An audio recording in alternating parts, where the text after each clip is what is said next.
Knowledge isn't power. The use of knowledge is power. And I'm here to save you thousands of dollars on your next choice of buyer's agent if you end up using an agent. And just hang on and I'll tell you how. One of the preludes to that is that, I'm sick and tired of people hearing what the industry has been telling them for years, and this in particular is buyer's agents. Don't worry, you don't pay me. I work for free. I'll get paid by the seller, right? And that's not the complete truth. I'll tell you more about that here shortly as well. My name's Rock Florida. I'm a recovering real estate agent and broker here in Fayetteville, Arkansas, and currently developing a webinar and masterclass on how to do real estate with or without agents. I exist to rock the industry and teach people how to save money and stress on the real estate process by educating and empowering the consumer. I'm more of a consumer advocate these days, and I'm going to tell a little story here about why I came to some of these conclusions and decisions. When April and I bought our first house, I was not a real estate agent, and the guy showed us 3 or 4 houses, and he didn't really teach me a whole lot about what I was getting into. And he filled in the blanks on the paperwork. He did his job. He's a great guy. I still remember his name, Tom Cochran. As a matter of fact, I don't know what he's doing these days, but that was back in about 2000. And, he did a great job. He did basically what we hired him for, help us buy a house. So we bought the house. And then when I got a real estate license a couple years later and started helping people buy and sell their own properties, I realized how much I could actually teach them, how much he could have taught me. And I really made a decision. I wanted to do business in a way that was going to teach people what I wish I would have known, right? Some of the things that I could have taken on a little better about educating people about just the processes and the decisions that they were making and the investment that they were making in their greatest investment. So we're going to fast forward real quick to about the year 2008 or 9, I think it was, when I was helping a young couple and I hadn't showed them much. I ran them through the general script, sat them down with a exclusive buyer's agency agreement and said, oh, by the way, this is what I do for a living and I'm worth 3%. And don't worry about that. I'll get paid by the seller, right? And sign here, right? Now, in that paragraph 3 at that time, one of the fine lines that doesn't really get truly conveyed to the consumer is buyer is obligated to compensate buyer's agency. Buyer is obligated to compensate. But don't worry. Buyer's agency is authorized, in whole or in part, to receive compensation from listing agent or seller, right? Authorized. So here was this young couple. They were late 20s, and they had scraped and saved about $40,000. They wanted to do it conventionally. They wanted to do it right. 20% down on $150,000, their first home, right? And so they found the house, and I'd only shown them maybe 2 or 3 houses, and they found this house, and they were decided to purchase it.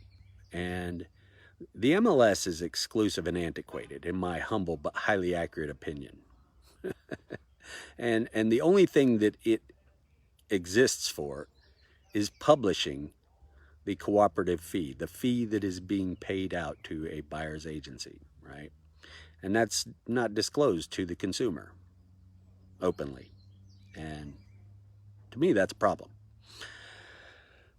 I want to know what I'm paying for, and so this couple found this house, and I said, well, great, let's make an offer. I pull up the MLS sheet on it, and I was floored. I was ecstatic. They were going to pay me 6%. I'm like, Oh, great, man. I'm going to make $9,000 on this $150,000 house. And then I had a conflict. I had a contract with them that said I was worth in whole or in part to be paid 3%. And I realized that I could actually help them, right?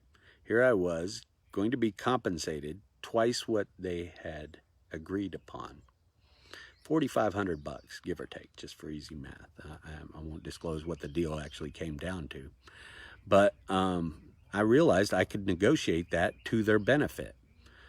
That was $4,500 of a difference between the contract that I had with them and the contract that was published towards me with the listing agency. So I decided to change things. And one of the things that I've done over the years is recognize that the value of my services is a multiple of how much value I bring into the process. And if somebody that I've never met decides to buy a house and uses me, and I just show them one house, you know, that's really only a $2,500 function. And then when I get paid $7,500, there might be a difference there. So all this to say, I'm making these short snippets of educational videos so that people that are going to be buying or selling properties can learn how to save money and stress.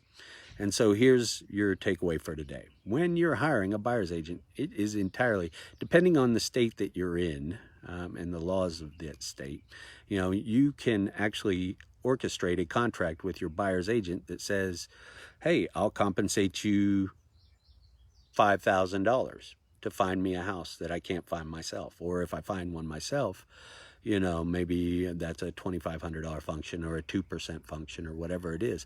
But any balance that the buyer's agency is compensated at or above that is to be either rebated back to me by whatever forms is legal and available in the area. You can reapply that. You can apply any overage to your closing costs and prepaids, or even buy down the purchase price from the seller. But it's going to affect the seller's net proceeds, right? Or you can actually negotiate something different between the difference, right? So I know that's of value to you. Use the information. If you have any questions, do like, comment, and private message me your email if you would like more information on our upcoming webinar that is Real Estate Without Agents. There's 5 common mistakes that sellers make, and I want to start making sure that the consumer is aware of the ways and methods. Hey, Brian, what's up, man? Hey, I'll call you after this. I'm looking forward to speaking with you. But I'm teaching folks how to do it more affordably and with less stress by just a little education and empowerment in their processes. So send me your email address and I will get you set up for a 1-hour webinar that will teach you all that you need to know to skirt some of the policies and procedures of the existing traditional structure. And I really do I love you guys, and I appreciate the way that we're going to change the industry from the inside out here. And hope you're having a beautiful day, and talk to you soon. Bye-bye.